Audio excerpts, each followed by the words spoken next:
Welcome to this week's episode of Office Hours. It is episode number 29. Episode 29 today, which is kind of amazing. I feel like maybe I say something like that every week, but I'm blown away by the fact that y'all keep returning to check out the GMing advice of, me. So hi. Hello and welcome back. If this is your first episode of Office Hours, well, welcome, first of all. Second of all, what is going on? That's a great question. The answer to that question is I'm going to answer 3 questions about game mastering. What's going on is not the first question. There will be 3 separate questions than that.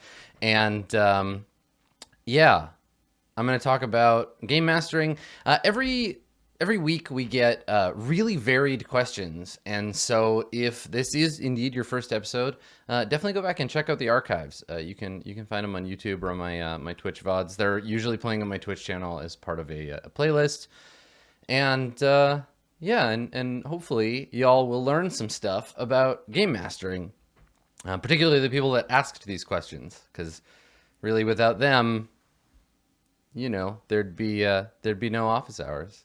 We'll talk a little bit at the end about how you can get involved if you have questions. But for now, let's begin with our first question, shall we? Let's get right into it. Hi Adam, this is Kyle, or Freckled Wonder in your channel. I was wondering how I can incentivize my players to act on knowledge that their characters would have rather than metagaming with player level knowledge, such as knowing a roll was failed or knowing what the other members of their party are doing if the party splits. Any advice you can give would be super helpful. Thank you. All right.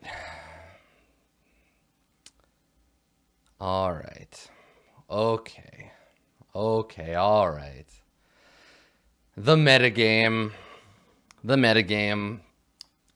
Freckled, this is a great question. I'm going to kind of answer it. I'll get to answer it. But the thing here is I want to talk about the metagame generally. I want to talk about metagaming. I want to talk about what that is and why it's a thing in our hobby and what the deal is with metagaming and why some people hate it so much. Because I think that the metagame question is a very powerful one and a very common one. So metagaming, as Freckled Wonder put out here, is considered player knowledge being passed on to make character decisions. So I think the thing is a lot of players and GMs fear the metagame. They fear metagaming because it comes into direct conflict with this assumptive quality that all good role-playing games, sessions, campaigns, whatever, are at their core immersive, right? Metagaming defeats immersion, which is to say, by most definitions of the word, folks are taught that an immersive experience is the one in which we, like method actors, I guess, so wholly identify with and embody the characters we play that we can, in effect, be them for a time. We can become our characters. And we see metagaming as wholly oppositional to this immersiveness, and as such consider it anathema to any and all good things in role-playing. We immersiveness and the metagame together are what drives most people's experiences of role-playing games.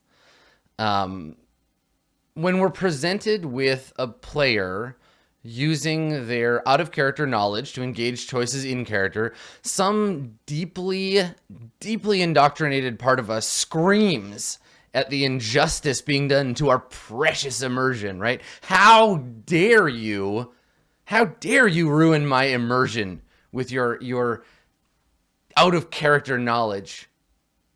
Fuck immersion. Fuck it. Disregard immersion. Embrace the metagame. It's not the be-all and end-all of role-playing games. Now, I'm being intensely and purposefully contrary. I'm making inflammatory statements, but let me talk more to that point. Because what I'm saying is immersion as a desperate desire for all role-playing games obliterates so much nuance in RPGs, right? If all you care about is, yeah, but I'm playing my guy, and you're playing your guy, and the GM's playing all their guys, and nobody's making any decisions based on game mechanics, that's what White Wolf wanted. That's what White Wolf wanted. They wanted you to ignore the rules, except when you needed them, to change them, to violate them. This is where the golden rule comes from. This is where the rule of cool comes from, and fuck all of that stuff. Because we're playing games. And by focusing entirely on immersion, we're ignoring everything that games do, right? Here's the thing, right? Here's the thing. Metagaming is impossible to avoid. You do it every time you play. Everyone always does it, and you cannot escape it. Egregious metagaming we'll talk about later, and you can avoid and handle that. But the thing here is you can't avoid it. You'll never be able to separate yourself from your character. You'll never be able to have your players separate from their characters. No one will ever be separate from anything that they create, period. And this is why we have had performances of Hamlet for several hundred years. And each one is unique and special in its own way. Because actors bring to their role something personal and unique about the way they portray a character, right? This is why casting matters. Because if immersion was all that mattered, it wouldn't be relevant who played whom, right? It wouldn't be about that. Casting is about, and to the same degree in role-playing games, it's about bringing personal characterization to a role. It means something that Han Solo was played by Harrison Ford and not Christopher Walken, right? That character is who he is because of Harrison Ford, right? And additionally, the writing and all the other things that go into making a movie, but the actor brings something to the role, and we have to embrace that each character is portrayed by a person who has means and ways and tools to bring that character to life in a very specific way. This is why we're fascinated by things like casting videos that show what would it have been like if Burt Reynolds were Han Solo, right? We're fascinated by that idea because the actor matters. Without the actor bringing a meta to the role, which is to say themselves, their theater experience, their understanding of the audience, their understanding of the play, their own personal preferences for characterization, without that meta, every single version of The Prince of Denmark would be identical from year to year, and you'd never need to see Hamlet more than once in your entire life. Because you could be like, I've seen it. I've seen Hamlet. Why do I care about Kenneth Branagh? Why do I care about some alternate take on a character?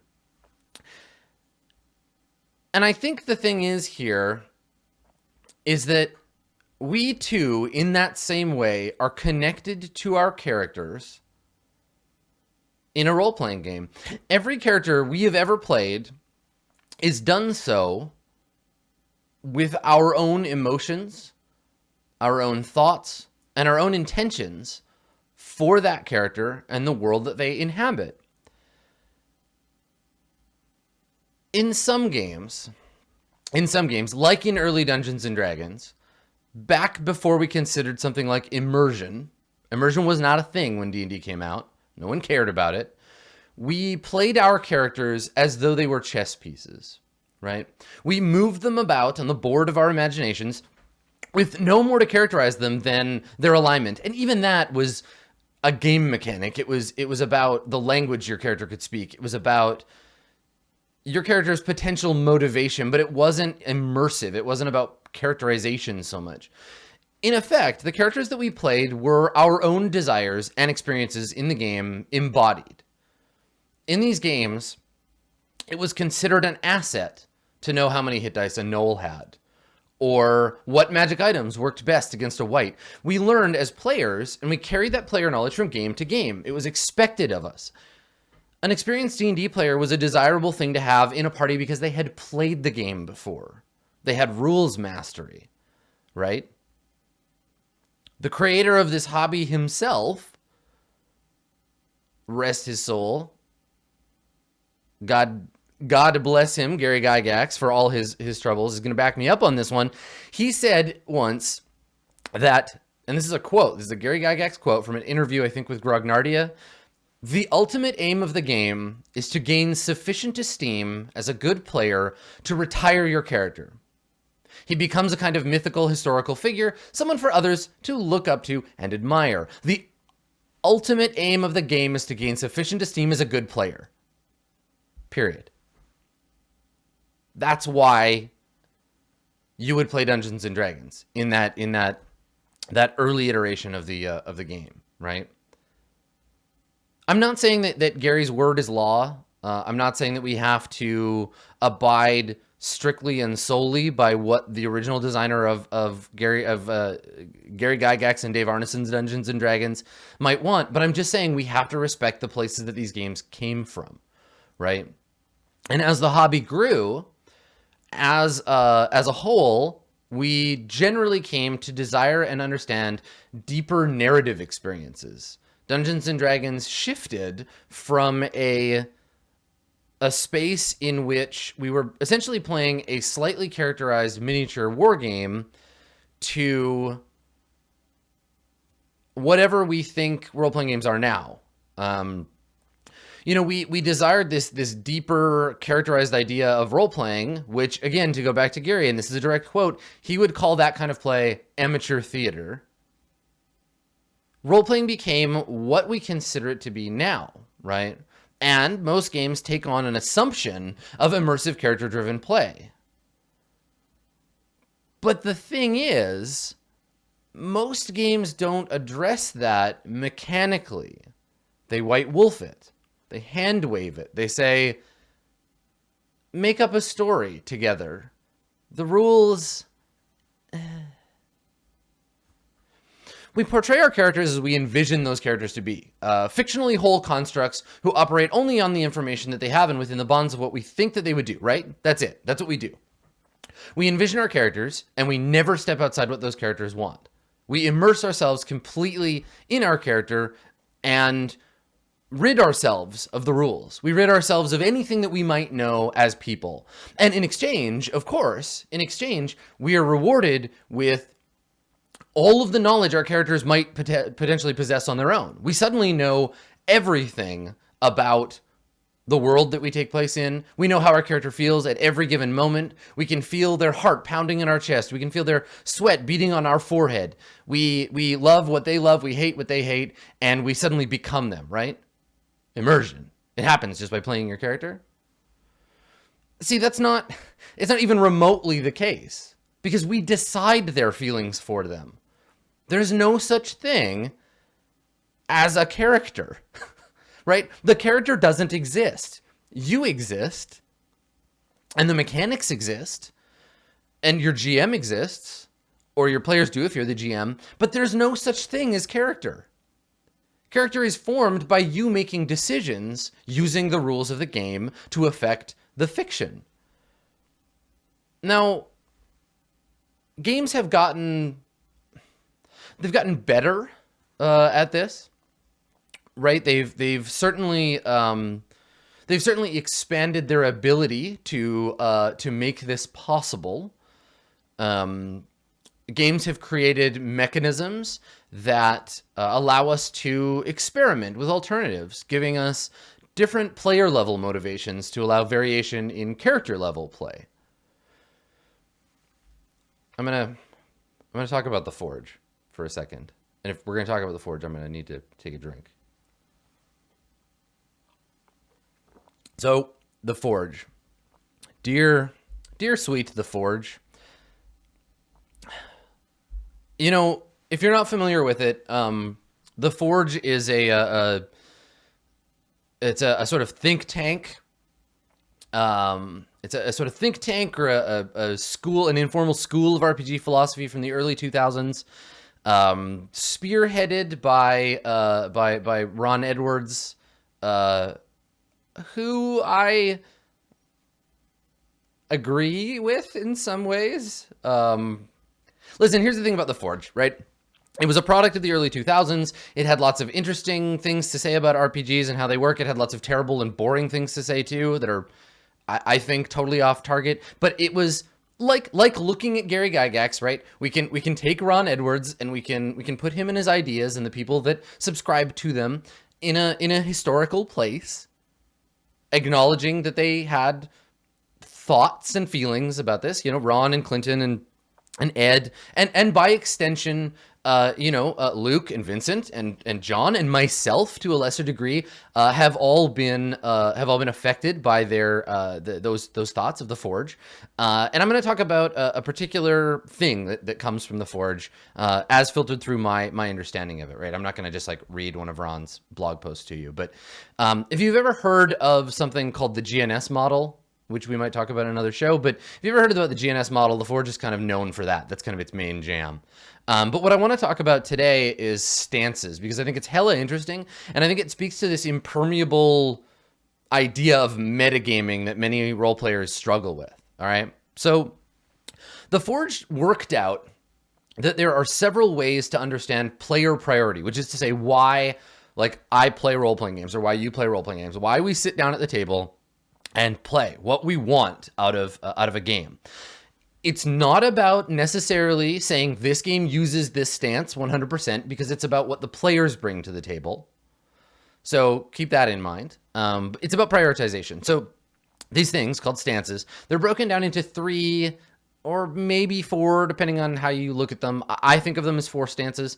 They're major elements, each one of which I think will sound very familiar to you, as it's the basis on which most people place their understanding of role-playing. So most people, when they think of role-playing games, they think of what the Forge called actor stance. Makes sense, right? In the actor stance, we play a character. We make decisions for that character based on what we believe them to know and want, right? I do this not because as a player I want it, but because as a character I desire it. My character is lawful good. Ergo, I will not break the law. My character believes in the gods. Ergo, they will be pious.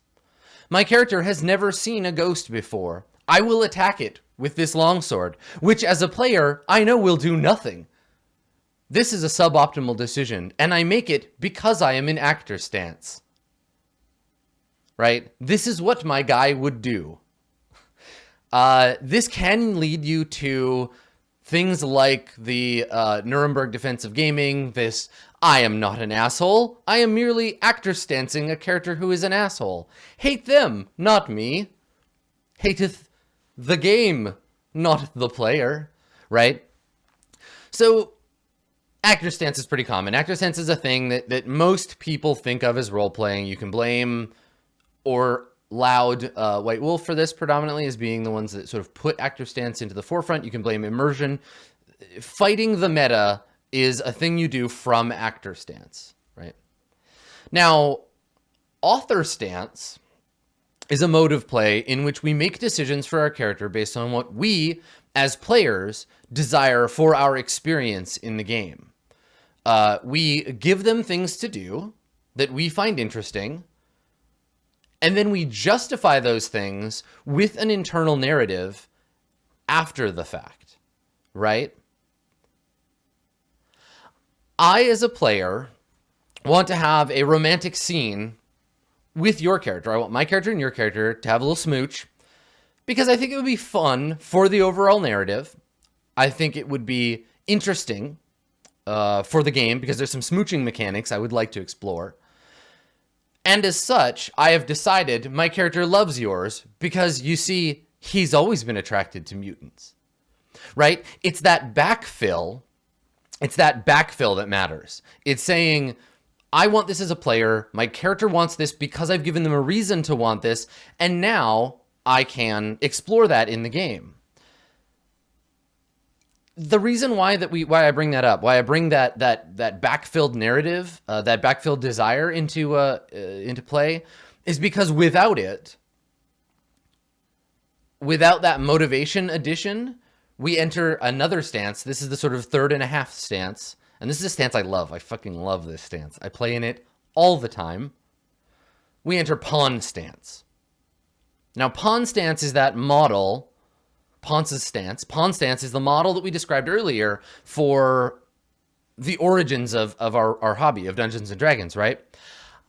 I want to avoid a battle with these whites because I know whites have a level drain, which I can't stand, and they require silver weapons for me to harm them, which I know the party hasn't got. We should come back later when we have those and we can win this fight.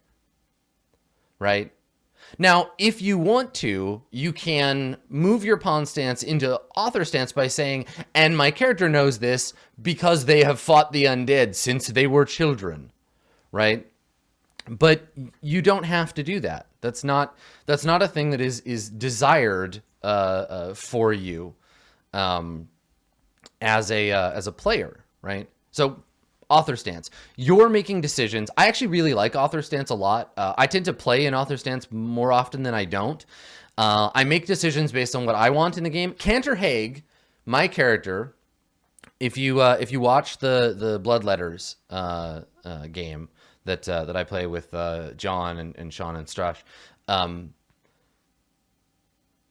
Cantor Hague is me in author stance as hard as I can do it. I'm making decisions based on what I want. I want Cantor to be a total fucking mess. I don't make the decisions necessarily based on what he wants, but everything that I want becomes what he wants through a process of justification, which is why you can see me making decisions for that character. And then after the roll, after all of that stuff, I say, okay, this is why I did that, right? This is why Cantor behaves that way, but it doesn't, I don't think of it in the moment. I don't think about what Cantor would want. Anyway, the last, I mean, not last stance. I'm sure that there are other ways to look at this stuff, but the fourth or fifth stance is director stance. Now, director stance becomes possible in games in which we're given more authoritative control over the general circumstances of our character. We're able to determine, as Ron Edwards puts it, not only the character's actions, but the context, the timing, and the spatial circumstances of those actions, and even features of the world separate from the characters, right? This is where, if the game allows us, we say, or if the GM allows us in a game like Dungeons & Dragons, we can start doing things like, we see my character in this place, right? It's 2 days later, and my character is in the inn, and he's drinking a mead. And across from him is the innkeeper's wife. And she's crying because of the fight that we just had, right? You know, the inn got tore up and the innkeeper died. So I'm talking to the innkeeper's wife. She's really sad. And you can see on my character's face that he regrets everything that happened, but knows that it had to be done. And so with a feeling of intense remorse, he stands and this is where we inform the other players as if they were an audience outside of the game. We're not talking to the characters. It's almost like director stance is miniature GMing stance. And some games start to give you control over that. Some of these newer games. And I think the point here is that in most cases, we need to rely on the games that we play to help us know what stance that those games expect. But the problem is, like most role players, most games assume actor stance, right? They just assume that. Or they ignore the idea of player priority altogether and just let you kind of wander around and they let you figure it out yourself, which I kind of like, but you got to recognize that that's what leads to dissonance. So like, for example, because I'm contractually obligated to not go an entire episode without mentioning it, in the Burning Wheel, intent can be determined. Okay, so there's task and intent when you make a roll, right? Like, what does your character want to have happen? Why are you making this roll? That's intent. And then task is what the GM says you have to roll. So intent can be determined at the fictional level and is the intent of the character. This is an actor stance behavior. You know, the Rooster is kicking this character in the head because he wants him to die. Rooster wants to kill this guy to assert his dominance over everyone around him. Actor stance behavior, right? The intent, lowercase I, the intent of the player might be, I'm kicking this guy in the head instead of stabbing him or punching him or throwing off a bridge because I want to get a test in kicking. I need one more test. I need a routine test in kicking to improve my kicking skill. That is a pawn stance move, right? It's a pawn stance move, and then it becomes author stance move when you give the character motivation to do that. The thing here is that you might be more intensely motivated by the mechanisms purely, by your pawn stance stuff, than by the intent of your character.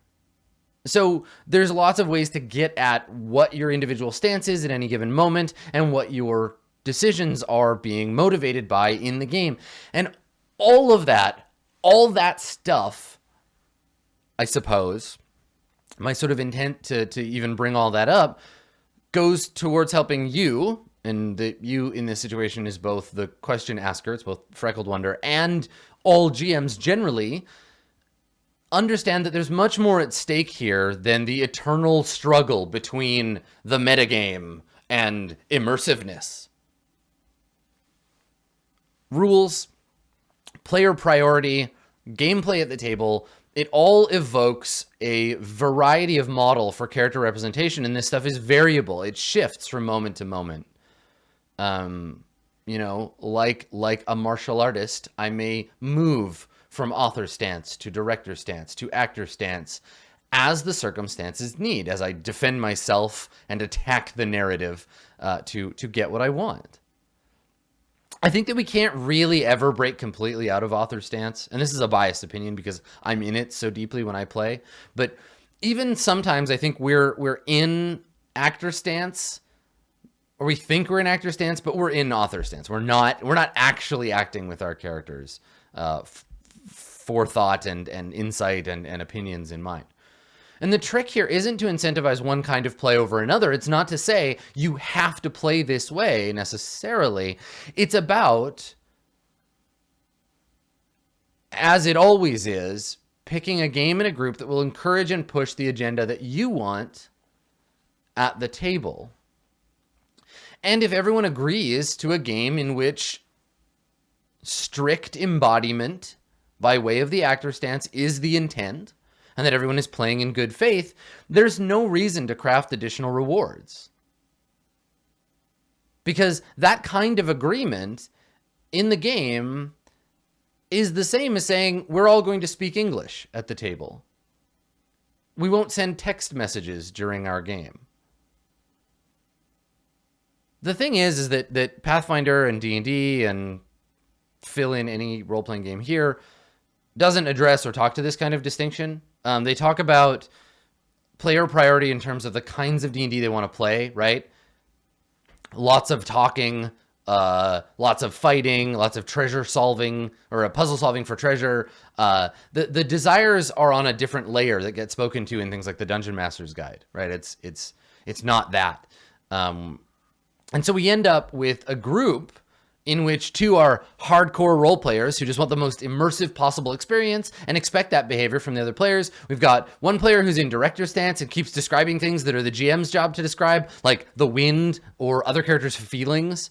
And then we've got one player who's firmly in pawn stance, who's just like, oh, shut up with your dialogue. I just want to kill shit and get experience points. And that group can't sustain itself unless those players are willing to agree on an agenda together. And you can't do that until you have the tools to talk to your players and get them talking to each other about those concepts. So take this stuff, take the idea of stances, go do some more research, read about them, check out some Forgian theory, and take it to your table and say, which of these sounds like you? Which of these do you like most? Which of this feels to you like play at our table more often than not, right? These kinds of conversations can be immeasurably helpful once you've got the framework for them. Most people don't, and that's not your fault. That's role-playing games' fault for not thinking about this shit and putting it in rule books. And as sort of a parting thought for this particular thing is that there's no such thing as a player who is of one stance. All players can play according to any of these stances. All players can shift and flow. Be like water, right?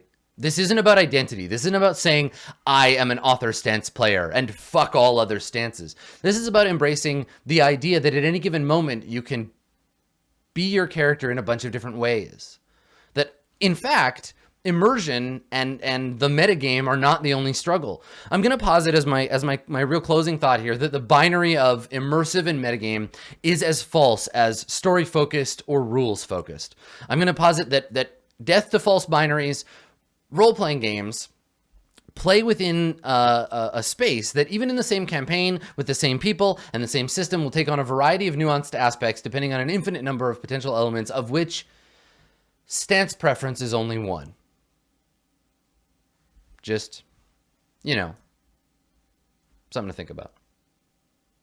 Stances. Hi, Adam. I have a question about making a setting have teeth but still be fair and fun. I GM Shadowrun 5th edition for our online living community.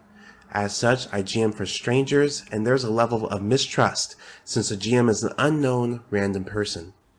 Some mechanics in Shadowrun are downright brutal. A 5-UN toxin called Pepper Punch can bring down the most elite Prime Runner. If a mage is detected, everyone knows they must geek the mage. Snipers can ruin most player characters. I haven't been as brutal as I should be with the tools in the setting. It doesn't feel fair for 8 NPCs to fire on the mage or to use sonic weapons that bypass armors. However, my runs have gotten a reputation for being easy. I want to give my runs more teeth by fear being too brutal. It doesn't feel fair to use toxins that drop on each Shadowrunner, especially when with strangers. Should I continue exercising restraint, or is there a way I can have a slightly meaner setting while still being fair and ensuring my players have fun? Thank you. All right, Dr. Bruce, let's talk about games. Let's talk about being a fair GM. Let's talk about good faith. So here's the thing.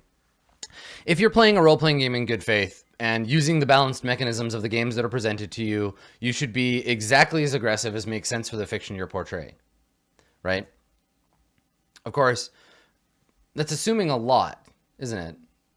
It's assuming that you're playing a game that was well designed. You're playing a game that was well play-tested. You're playing a game that's going to hold up in every fictional situation that it needs to. It's assuming you're playing with people who are capable of making characters and playing those characters with a degree of skill that equals your own, or at the very least, falls within the parameters of the tools that you use as the GM, which you are given to create mechanism-based adversity in your campaign. It assumes that the fictional elements of the game and the mechanical elements of the game line up so that no matter what your PCs do, the game will be mechanically balanced against them, which is all a total load of horseshit. First of all, most role-playing games are not particularly well designed. Shadowrun, especially so. I'm sorry, FASA, or Catalyst, or both of you. But you know this is true. This is to say, though, that role-playing games have a monumental task set before them.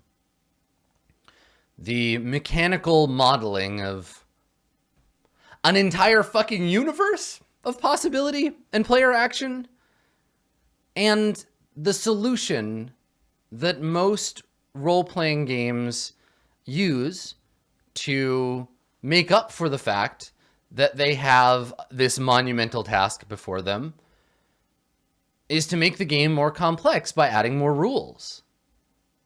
And adding more rules means covering more bases, having fictional circumstances that are mechanically controlled in more and more circumstances in play, right? You've got rules for more things, which means the designers can control the outcome of more things more specifically. I get why that happens. But the more you do that, and the longer a line lives, the longer a game exists and is reiterated, the longer the game gets. And this is why 5th edition Shadowrun is like 7,000 pages long. So I think it's important here to recognize that it's impossible for the game to do all the work. Which might sound like blasphemy, because I believe in making the game do work. But we have to recognize that the game can't do all the work. I don't have a lot of experience running 5th edition Shadowrun, which is to say I ran it twice. But I will talk about something similar. in terms of a game trying to help balance. We're going to talk about Dungeons & Dragons 5th edition. And I'm going to talk a little bit about my specific experience with GMing it, with dungeon mastering it. And I'm going to use the Adventurers League and the Court of Swords and those two campaigns as my main kind of understanding of balancing a world, because I think that they exist on very different spectrums or different parts of the spectrum of difficulty in D&D. On the one hand, the Adventurers League, I consider their content to be pretty leniently designed, right? Their content is pretty easy to steamroll. In Court of Swords, I'm considered a fairly bloodthirsty motherfucker when it comes down to it, because I use the rules in a way that pushes them a little. So Dungeons & Dragons has this thing called challenge rating, and challenge rating is designed to provide the GM with a framework for their particular brand of cruelty, which is to say challenging the players. Challenge is estimated based on the threat to characters in a combat situation balanced against their overall assumed capacity as characters. This is recorded as the XP value for the encounter versus the averaged out level of the party and number of characters. So a group of 4 first level characters gives the GM a certain scale of budget to create easy, medium, hard, or deadly encounters. The campaign is expected to, in a certain arc, contain X number of each type of encounter, or at least allows you to balance encounters against each other, right? X number of easy encounters equals Y number of medium equals Z number of hard, etc. Now, this kind of thing, this system, can only measure tangible elements. Things like damage, things like likelihood of hitting, number of hit points, and special abilities that affect all of the above. Intangible shit like, I don't know, player skill, party composition, and the like, they never enter into it, and for all intents and purposes can't be measured anyway, rendering, in my mind, the whole system is basically a failure, except for me to point at and say, yes, making you fight 8 kobolds felt unfair, but hey, the rules say it's okay, maybe you just need to suck less at Dungeons & Dragons. Because this system allows me to do that. That's okay. I can say, this is a deadly encounter, sure, but you had all your abilities. Why did you die? You must suck. Like, that's a shitty thing to say, but the rules are telling us that. Because the rules are measuring very flat stuff on the character level, right? A wizard who takes, and this is so silly, a wizard who takes no combat spells whatsoever, right? I've got Tensor's Floating Disc, I've got Friends, I've got Mending, I've got Mage Hand, I'm a fucking Prestidigitator for days, I didn't take Magic Missile, I didn't take Thunderwave, I didn't take shit. The game doesn't know or care about that. All the game knows is that I am a level 1 character, and as such, should be able to survive as part of a group in certain circumstances, even though I'm just going to get my ass kicked and I'm not going to help. Right? So, fundamentally, all this stuff is flawed anyway. It's an attempt, but I think a weak attempt at balancing encounters, which implies that the game requires balance in the first place. Which I get, as a tool, it's useful, but it runs counter to what I think we ought to do as GMs. Let's talk a little bit more about this. So you may not even have this kind of system going for you, right? Which is actually kind of nice because it's sort of a load of shit if you care about the narrative at all. And what I mean is that in this sort of system where you're meant to create balanced encounters, your hands are tied if the players go outside what the game expects. Like if, for example, a party of first level adventurers, right? Let's say they're all they're deeply buried in actor stance. The author stance knows that you're first level, but we're all playing actor stance right now. We're like, fuck it. We're going to assassinate the Empress. I hate the Empress. You hate the Empress. We all hate the Empress. Let's go kill her. Let's kill her right now. I know we're first level. Whatever. We're dead. We're going to die anyway. Right? Now, as a GM, a party of first level characters who attempt to assassinate the Empress is going to come across her bodyguards. They're going to come across the Royal Vizier, whose magic power is known to be unparalleled in the world, and what have you. So you've got two choices as a game master, right? You have two choices. One, you can hear to the narrative, in which case, goodbye, shitty PCs, right? Like, cool, yeah, you attacked the Empress. Prismatic Wall. You know, Cone of Cold, wish spells. I wish you hadn't attacked the Empress, right? Like, you're toast. Or on the flip side, you're adhering to the balance mechanisms, in which case the Grand Vizier can only cast 2 first level spells a day, and the Lord Commander of the City Guard has 12 hit points and a spear, right? Because that's a balanced encounter for a first level party. So you bend the narrative to fit the mechanisms, or you bend the mechanisms to fit the narrative. I know which of those two I would choose. Even in a game like Court of Swords, where I'm trying pretty hard to throw only fair encounters at my players. Generally speaking, though, I think Shadowrun has taken the former approach. Right. I think generally Shadowrun has this idea of the world shall be what it is, and let's you as the GM be in charge of what's what, right? This means that the Renraku Red Samurai are, for example, in the words of hero protagonist, the baddest motherfuckers in the world, and that's that. If your PCs come up against them, they're going to have a bad time. This is okay. This is good. This is, in every conceivable circumstance, desirable for your campaign, because it'll make your world feel real. You do, however, have a social mandate to uphold, right? So your social mandate here is, as you mentioned, to play a game with people who will continue to not hate you. And it's real easy. Shadowrun makes it real fucking easy to hate someone who just took away your brand new PC when that PC took you 5 hours in a spreadsheet to create. So what you can do is liberally steal from a much better role-playing game. What you're going to do here is announce future badness. All right? You're going to announce future badness. Before you drop the Renraku Red Samurai and their toxins, before you geek the mage, you're going to announce future badness. You're going to drop hints that what the players are up against are the baddest motherfuckers in town. You're going to be making soft moves for days before the players come up against this thing. And you're going to let this happen in the fiction. You are not going to say, as a game master, hey guys, so the Renraku Red Samurai are kind of a big deal. Right? You're going to say in the fiction. You're going to let them know that when they call up the toughest troll badass that they know to see if he knows anything about the Red Samurai, they're going to know he got arrested by those guys, and he is a huge badass. You're going to transitive property that shit. You're going to be like, well, if they could beat the troll, they can definitely beat us, right?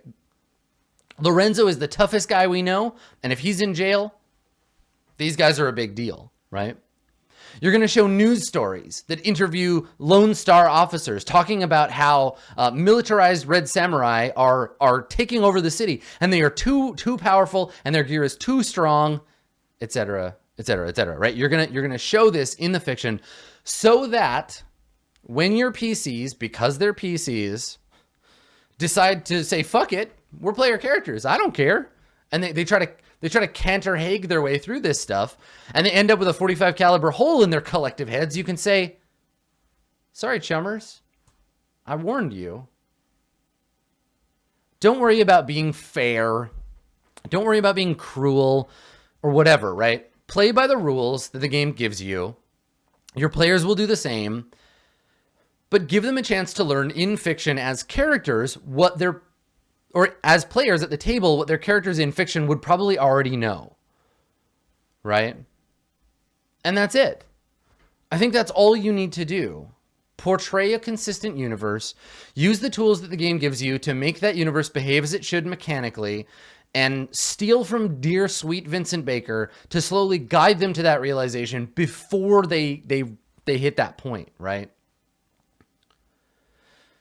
I think the thing here is that that's where the urge for fairness comes in. It's not about saying, like, if the Red Samurai are well trained enough that they would kill an obvious mage on sight, do that.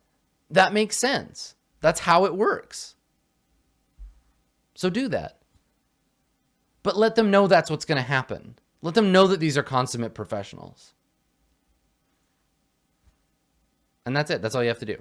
In my mind, that's how you're going to get to that place.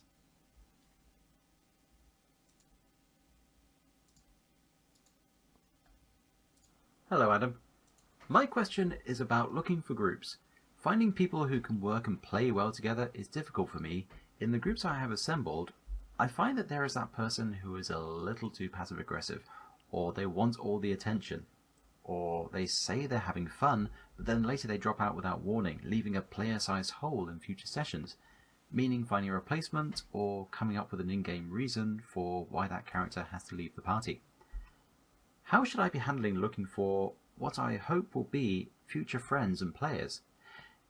How much time should I devote to the process? And do you have advice for those seeking groups to join to help the process so we can move on past assembling a group of gamers to actually playing games with confidence that the group will endure? Well, first of all, those passive-aggressive, spotlight-hogging non-communicators, fuck those people. Seriously. Kick them out of your group. They don't deserve to play with you or anyone. They should go back to whatever abyssal pit they crawled out of. Be gone. Passive-aggressive horseshit. Take it with you. Spotlight hoggery. Get the fuck out. Unwillingness to communicate with your fellow players. Crucifixion. Because we want a good campaign, right? We want to meet players who are going to be our lifelong pals and make cool stories with us. We want to laugh and talk and play games with people who are fun to have around. And that's fucking hard. And we're really just like desperately hoping we can find other humans whose politics and attitudes and game preferences and all that shit line up with ours and we can feel comfortable and safe playing games with. Because that's a powerful thing, having that relationship. And not having it can make for such an anxious start to a campaign, right? When we go looking to build a new group, whether for a whole series of adventures or just for a one-shot, we can get all tied up in the anxiety of trying to make it perfect. And I think the thing here is that nothing is perfect.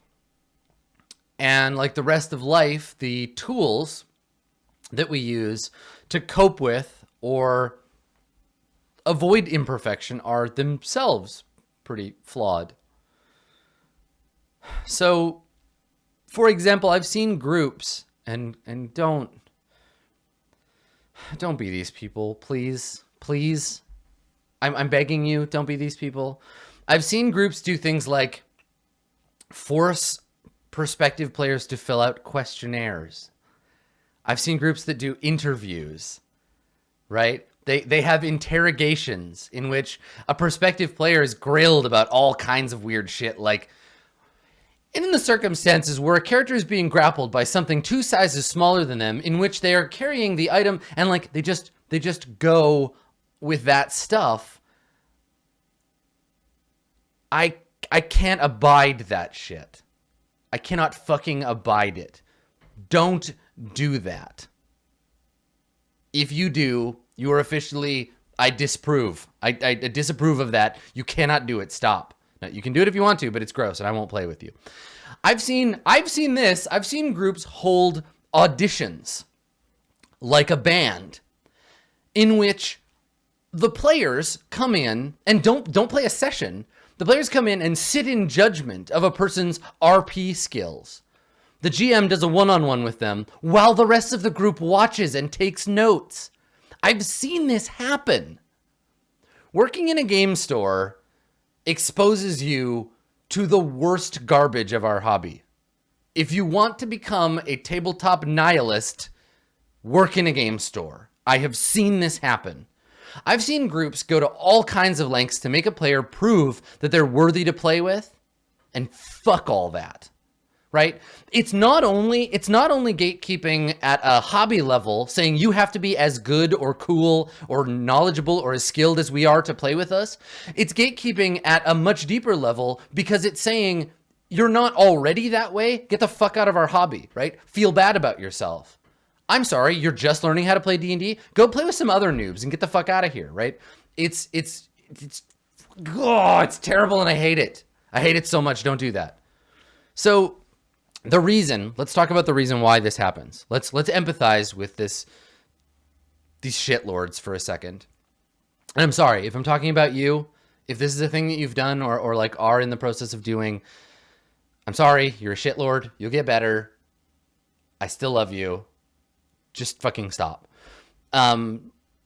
Here's the thing, right? Okay, so the reason why people do this is because of that anxiety we talked about before. Because people are scared of playing with bad players. They are scared that you, yes, you, sitting there being interviewed by this new group, they're scared that you are a passive-aggressive, spotlight-hogging, non-communicator fuckface.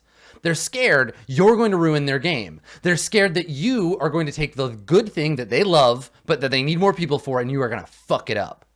And they don't want that because they have anxiety. They have anxiety about playing bad games because it's terrifying. It's terrifying playing bad games. It sucks and it's hurtful. And like, God forbid that you play with someone and then they end up being garbage and they make you feel bad and they make you dislike the hobby that you love so much. And then you don't want to play Dungeons and Dragons anymore because the bad experience you had with that asshole. And maybe if we had just tried harder to make sure that they weren't an asshole in the first place, we would be okay now and wouldn't feel bad about playing role-playing games.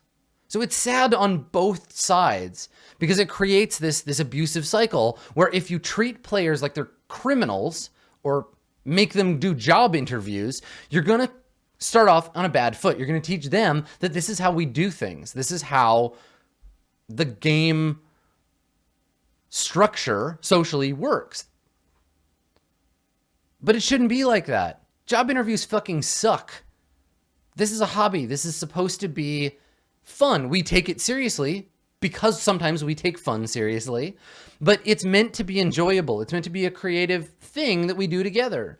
And you can't assume that just because you've got a good thing going, you can pick somebody up, grind down their edges, and jam them into the spot that you need them to fit. Right? That's downplaying anything that they could bring to the table. That's like saying, we don't care about the way that you drum, Neil Peart. If you're going to be in Rush, you have to drum the way we want you to. Your drumming is not important to our sound, except in that it fits a certain structure. I don't know why I used Rush and Neil Peart as my example there. I guess because Neil Peart is a big part of Rush and why they sound the way that they do. Sorry, Getty. I don't even know the name of the third guy in Rush. I'm a bad Canadian. Anyway, the point here is playing a role-playing game with a person for the first time should be like going on a date. Sure, you might end up creating something that lasts a lifetime together, but you're probably not going to do that together on the first date. Right? People get way too hung up on gaming groups and campaigns and like creating this fucking band of merry men thing where they're best buds forever. Yo ho, let's have a great time. There'll never be conflict. This is it, right? I think the two best things that you can do are create a safe space for yourself and the other players, and then use that safe space to experiment and try shit out. What I mean here by safe space is as a player, individually, not as a group. You are not a gestalt. You're a person, and everyone should do this together at the table, including the new people you are joining with, the new players, right? Whether you're the new player or you're bringing someone in. The point here is be firm about not accepting bullshit at your table. For me, I'll play a role-playing game once with anybody. I don't care who you are. I don't care if you play role-playing games. I don't care if you never played role-playing games. I don't care. You could say I only play Pathfinder, and if you're really hype about it, fuck it. I would try. I would try playing Pathfinder with you. You can show me why you're so excited. I will play role-playing games. I'll play just about any game with just about any person, as long as the game and the person is not going to be homophobic or racist or sexist at the table. They're going to treat the other players like humans. And if they can commit to that, if the game is not those things, and if the players are not those things, and they commit, fuck it. I'm down. I'm down to try your fun. All right? To be honest, I am a huge role-playing game slut. I will play anything with anybody at least one time, and if I like it, I will play more of it. I am limited only by my time and my energy, not any kind of commitment to one specific game or one particular group. I will fuck with any role-playing game. I don't care. Once. If I don't like it, I'll be like, yo, that was nice, but I got other shit. I got other shit I gotta do, all right? Time and energy are my limits. Because I like playing role-playing games. I like trying new stuff. I like just being like, I don't know, this is making me feel weird. Fuck it, let's do it. You want me to LARP? Fuck it, let's LARP. Let's do it. I will LARP. You want me to play GURPS? Damn right, I'll GURPS. I'll do the GURPS out of this thing. Whatever. You know, you can be in that position, but it doesn't mean that you have to play the same game forever, right? Just because you played it once doesn't mean you have to stick with it forever. Just because you have drunk the milk, you need not buyeth the cow. I think more folks need to approach their relationship with their game groups in that way. To not go looking for the perfect group that will play the perfect game in the perfect campaign forever, but look for people that you just like and feel comfortable with and want to play games with sometimes. And too much pressure is what leads to torturous shit like interviews and auditions and stuff. I guess my main advice here is not to take shit too seriously in that sense, right? Let the game be what it is. Embrace the surprising nature of these things. We play to find out what happens, not only in the fiction, but we play to find out what our chemistry with other players is. We learn about the game, we learn about the players, we learn about the narrative, and all of that stuff is unique and brand new, right? It is an alchemy. We're assembling something from nothing. We're recognizing that we perform utterly unpredictable alchemy, and we're not going to know what's going to happen. And so keeping that in mind, keeping that idea that nothing about the group is binding forever, and that we can restructure or leave or keep playing however we want, will make us flexible. It'll make us open to the idea that every game is a unique experience. It's an experiment that we all perform together, and we can bail out at any time. Consent isn't permanent, right? We can say, I no longer want to play this game, or I feel like you, as a player, have priorities about this game that I don't feel comfortable with and can't play anymore. Can we all discuss this together? Because we communicate with the people we're in relationships with, right? Right? Yes, the answer is we do, or we should. If you're looking to join an existing group, you almost have a more daunting task ahead of you, because you aren't building a relationship from nothing. You are affecting an existing dynamic. It's real, and you're being invited to become a part of it. Be gentle, be respectful, but keep your boundaries, right? Be happy to be welcomed into a group, but it might not be the group for you, or some of the players might not be the group for you, and that's okay. You can engage with a game as yourself without steamrolling in and being like, well, in my last group in 5th edition Dungeons and Dragons, we use these house rules and I refuse to play by anything but those house rules. And if you want me in your group, you'd best change the way you play, right? Join the group, be respectful, be like, huh.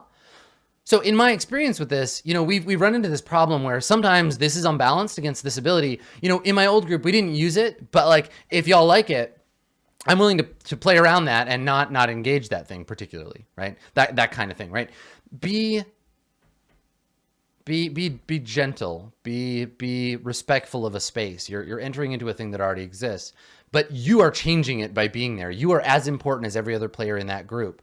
And they are so lucky to have you in the same way that you're lucky to have them. But I think the thing here is that consider players and groups don't have to fit together perfectly. And a bad session doesn't have to become a bad campaign. A misaligned group shouldn't stay together. Breaking up is hard to do. But staying in a game that you don't like, having a bad time, is worse. Let me reiterate that. A bad game does not have to be a bad campaign. All right? And don't let that be something that gets you down, right? Like being able to say to a group, hey, you know, thanks for the game. I don't think this rule set is for me, but I really appreciate the chance to play with everybody. Or like, you know, thanks for inviting me to the game. I had a great time, but I think I'm just looking for different players. I'm looking for like different play style. You know, y'all are obviously really in this one play style. And right now I'm at a point in my life where I'm kind of looking for something different.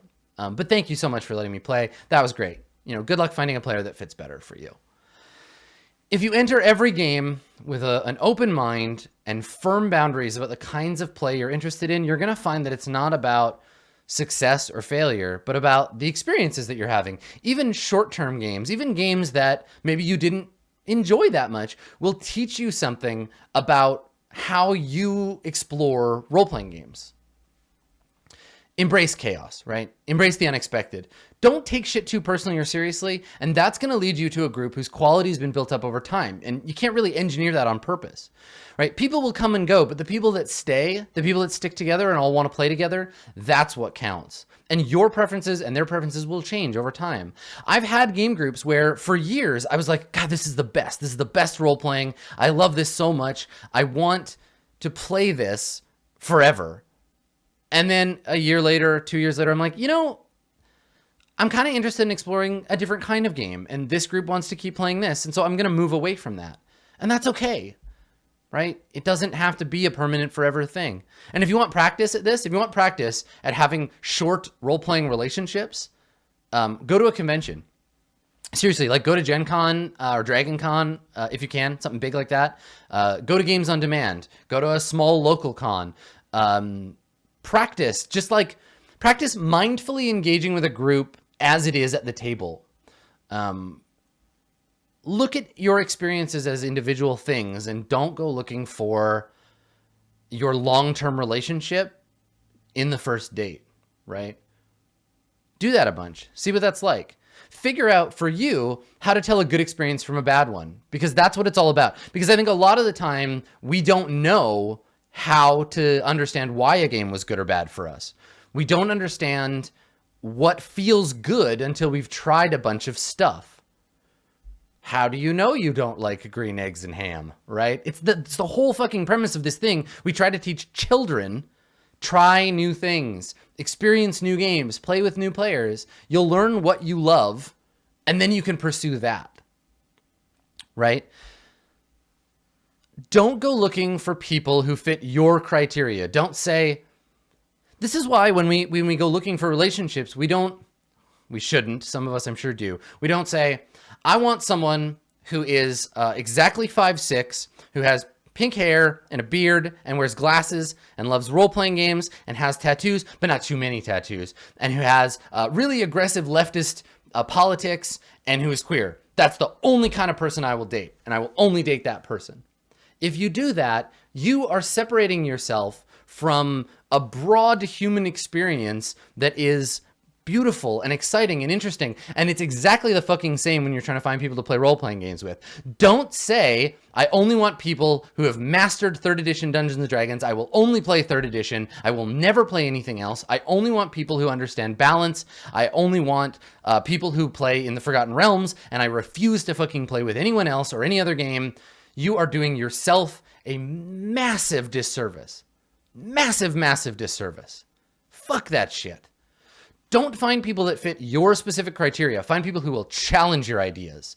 Find people who will give you things you did not even know that you wanted or needed. Find people who are supportive of your creativity and who will bring their own weird shit to the table and be like, check this out, right?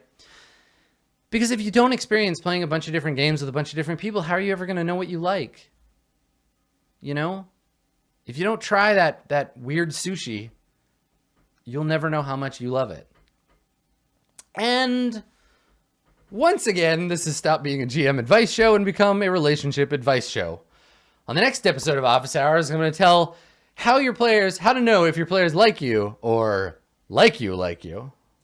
Not really though. I'm not gonna do that. That's not what I'm gonna do. The point is here, I think, and we've talked about this a ton of times, relationships with your players are just relationships with other humans, and whether you are fighting with a +1 sword or just boning each other, it's all the same fucking shit. It's all the same tools that you have as a person. So get on that. Try new things. You'll find a group, but it won't be through being aggressive about it. You'll find a group that you love in the same way that we all, as human beings, develop love. And that's over time, right? We become familiar with the people that we care about. We appreciate and respect and love the things that they bring to the table. And in doing so, that's what makes us connected as people. So this has been Office Hours. It's been kind of an intense episode. I have some strong feelings about this stuff. I hope that it was educational, and if it wasn't educational, I hope I got you fucking fired up. I hope that it lit a fire under you, and that you are hyped to go out and to play role-playing games. We'll be back next week with episode number 30 and 3 more questions about game mastering. If you have questions that you want me to answer, if you are curious about the subtle art of tabletop role-playing games, it's not very subtle actually. But if you do have questions, feel free to visit my website, www.adam-koble.com/office-hours. Just click that office hours link. There's a form there. You can fill it out. Record your voice, because I love hearing you. Record your voice, and I will get to your question in the order it was submitted. And that's that. If you want to catch up on back episodes, they're all available on my YouTube channel, which you can see the link to over there. It's just Skinny Ghost or Adam Koble on YouTube. And yeah, you can watch all the old episodes. We'll be back next week with more. So thank you again for coming. Have a good rest of your day. We will see you next time.